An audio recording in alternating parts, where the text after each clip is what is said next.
This past week, I've been involved in numerous conversations about reopening the church. I've had conversations with the church council and with other pastors, and I reviewed letters and statements from the bishops in California and letters and statements from the National Church in Chicago. I looked at the instructions from the health department and the statements from the Interfaith Council of San Francisco.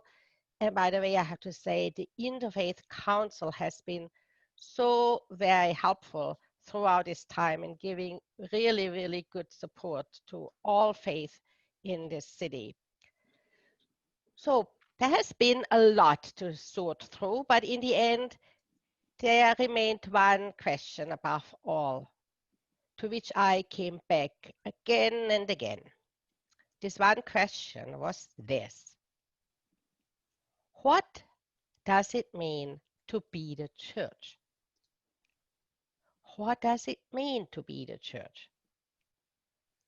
Right now, we miss our beautiful building. But surely, church is more than a building, no matter how much we love our building. Right now, we also miss the sacraments. We miss receiving bread and wine and grape juice, and the sacraments are important.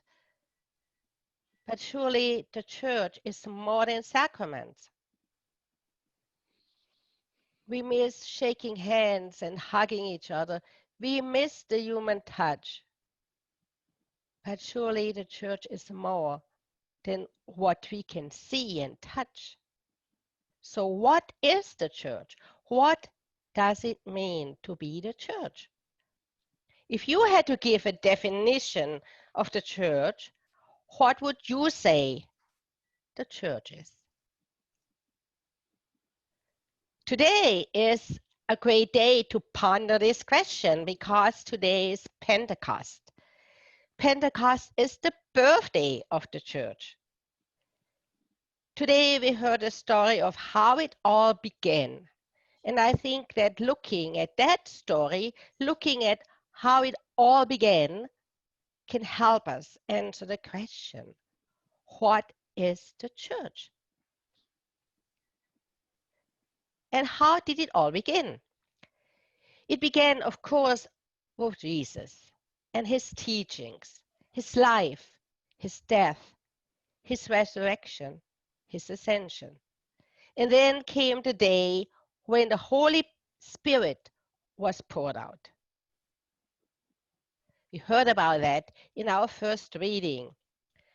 The location was the city of Jerusalem, and the occasion was a pilgrim festival, the festival of Shavuot. It is a festival which the Jewish people are still observing in our time. In fact, Shavuot occurred this past week. It began on Thursday evening, and then it ended on Saturday at nightfall. All Jewish observances begin and end that way with sundown. So it was the festival of Shavuot. And people from many neighboring countries had traveled to the Holy Temple in Jerusalem. So since we have a screen, I thought I should show you a map of all the countries and the regions that are mentioned. And let's see if we can manage to load this map right now. Let's see.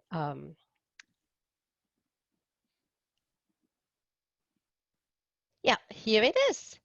Wonderful. So some of the names that you see in the map are still names that are in use today, and some of those places are now called different names. So the countries that are mentioned now would be called Palestine, Lebanon, Jordan, Syria, Iraq, Iran, Azerbaijan, Georgia, Turkey, Bulgaria, Greece, Italy, Libya, and Egypt. So people from all these places had come to Jerusalem, to the great pilgrim festival of Shavuot. And while they were in Jerusalem, the Holy Spirit was poured out. And all the barriers which often separate people from each other suddenly came down. Barriers of language, barriers of culture. Suddenly, these barriers came down. And that did not happen by insisting that one culture should be the dominant culture and one language should be the dominant language to which everybody else had to conform. To the contrary, all kinds of languages could be heard that day. All kinds of cultures were honored. It was truly a multilingual, multicultural, multi-ethnic event. And with this amazing event, the church was born. And then Peter gave a sermon, and what he said was this: God's Spirit will be poured out on all living without exception, male and female, young and old, enslaved and free. Everyone without exception will receive the Holy Spirit. And all who call on the name of the Lord will be saved.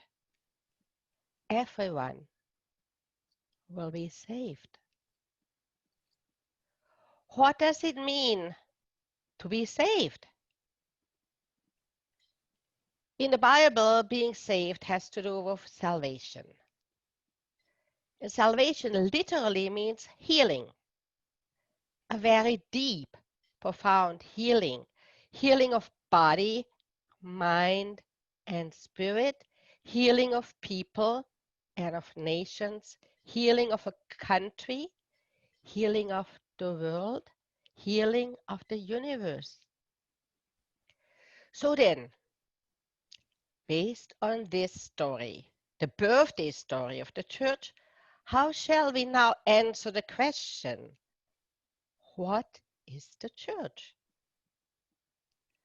I say the church is a multilingual, multicultural, multi-ethnic gathering of people where the Holy Spirit is poured out on everyone without exception, where barriers between peoples come down, and where a path for healing opens up. And is this not something that is desperately needed right now, wherever we look? Is this not something that's desperately needed right now following the murder of George Floyd in Minneapolis? A murder which deepened the wounds of racism, which added further trauma to previously traumatized people. And if we are faithful and allow the Holy Spirit to do her work, the church can still be that church, the way it was in Jerusalem such a long time ago. With deep gratitude, I have been following the postings of Pastor Ingrid Rasmussen.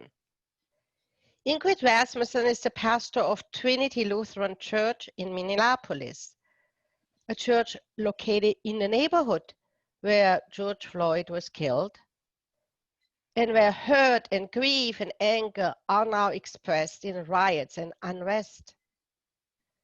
Holy Trinity Lutheran Church has a large and beautiful building and a lovely, lovely sanctuary. But when you go to their website, you do not see a picture of the beautiful building or the gorgeous sanctuary. Instead, you see a vibrant community, and then you can read the following statement. So now I'm reading from their website. Following the inclusive and reconciling footsteps of Jesus, Holy Trinity Lutheran Church publicly declares that we will actively pursue racial justice in all aspects of our congregational life and make changes to better align our practices to being a racially just, beloved community. So that's the statement on their website. And in this spirit, they are now responding to the events that followed the murder of George Floyd. As riot broke out around Holy Trinity, they opened their building to serve as a medic station so that people with a variety of injuries, most of them tear gas related, could receive medical attention. And several members spent the night. They tended to the sick and the grieving and the fearful and the hungry. And the next day, they provided plywood and screws and hammers and drills and other tools for small business owners so they could board up windows. And then they provided food and funds and emotional support to those who have been affected by the unrest. They also provided food and relief for neighbors who are doing the hard work of caring. And they provided groceries and snacks and waters and bathrooms for the protesters and the volunteers, and much more. So, what does it mean to be the church? Right now, we miss our beautiful building, but clearly the church is more than a building, no matter how much we love our building. Right now, we also miss the sacraments, but clearly the church is more than sacraments. In the end, the church must be, above all, a witness to God's vision for the world, an instrument of God's healing, and a place of salvation. Holy Spirit, come. Help us be this kind of church. Holy Spirit, come. Holy Spirit, come. Amen.